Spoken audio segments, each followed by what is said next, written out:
Hey, Facebook, what's going on? Monday. It's a rainy Monday afternoon. I don't know what the weather's like your way, but with that, I'll tell you what, I'm feeling a little lethargic, and it's not just because of the weather. It's because, this weekend got ahead of me regarding food, and it made me think of what I hear a lot. People say, I'm going to start intermittent fasting. And I get the questions asked all the time. Is it good for you?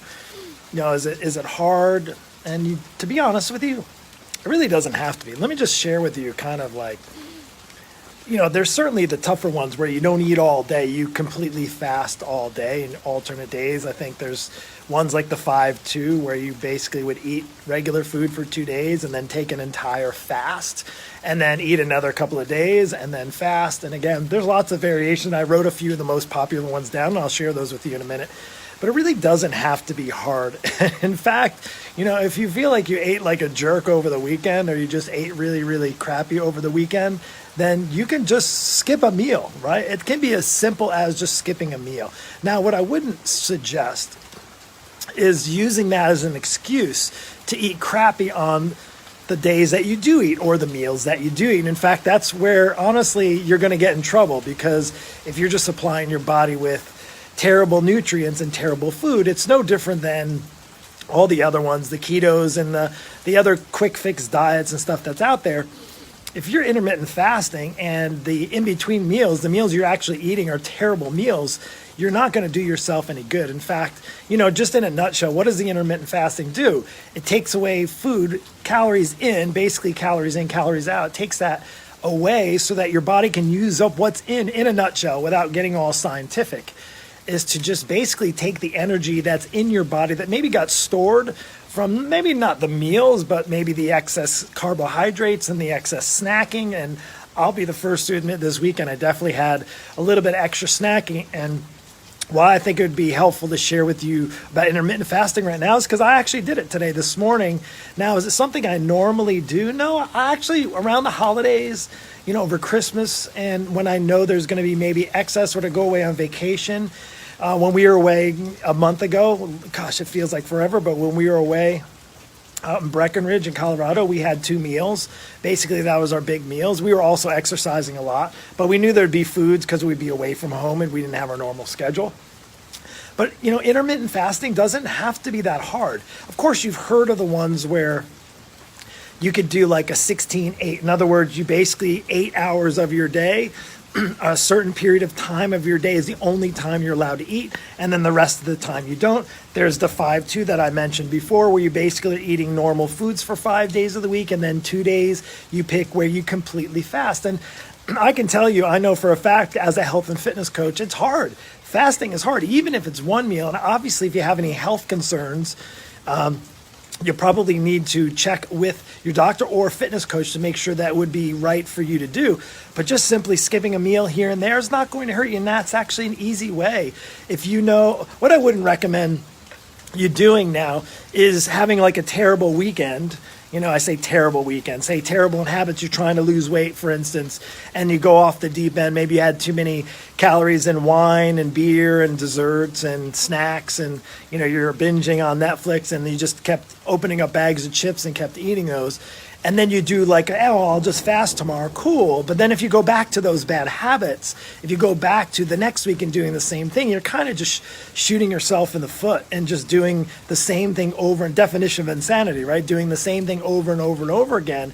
And if you're wondering if you're doing some intermittent fasting and you're not getting anywhere, you maybe feel like you're in a rut, or maybe even feeling like you're in quicksand. And it's like, gosh, I'm doing this intermittent fasting, but it's not working. Well, maybe you got to look at all the other things. Besides those, the 16 and the 8, there's the 5-2.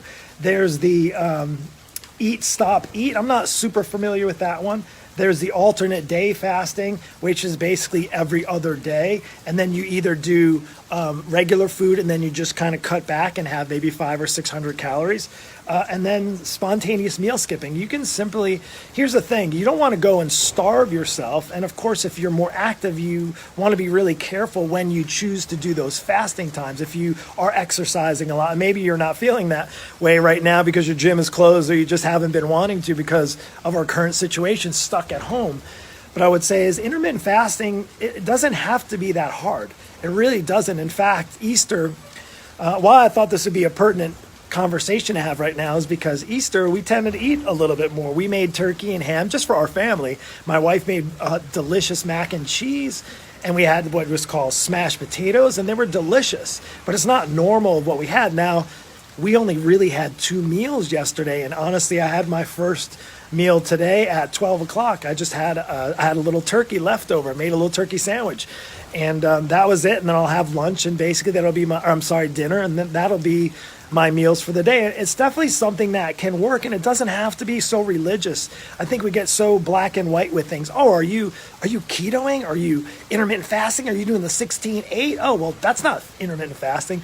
Well, honestly, fasting is when you shut your mouth, really. That's pretty much it. When you close your mouth for a meal or close your mouth to snacks, you're basically doing a bit of fasting in that respect. So anyway, I hope that helps. Listen, why do I share this with you? I'm an online coach. I help moms and dads over 40. I know if you're struggling, if you got your kids at home, if you're struggling trying to keep the weight off, maybe you're not even worried about taking more. Say you have 20 pounds to lose, and you're maybe not focused on that right now. Maybe you just don't want to put another 20 pounds on. Well, things like intermittent fasting, I'm definitely more in a flexible approach. I don't even have my coaching clients count calories or macros. That's the other buzzword. Oh, you need to know your macros. You need to know your macros. Well, again, you don't need to know your macros to get results. Is it one technique? Absolutely. Just like intermittent fasting, just like keto, they're all just techniques, but they're not solutions. The solution is when you have the full approach, when you not only have what you need to eat, to understand how much to eat, the quality of the food based on how much activity you have, what kind of activity you need based on the goals you're trying to achieve. Not only that, then to also have the accountability set in so that somebody can hold your butt to the fire. Because at the end of the day, look, you can have all these things. You could go up online. There's an endless amount of information. But if nobody is holding you to the fire to get the results, nobody's holding you accountable, and don't expect your friend to. Let me just share this with you.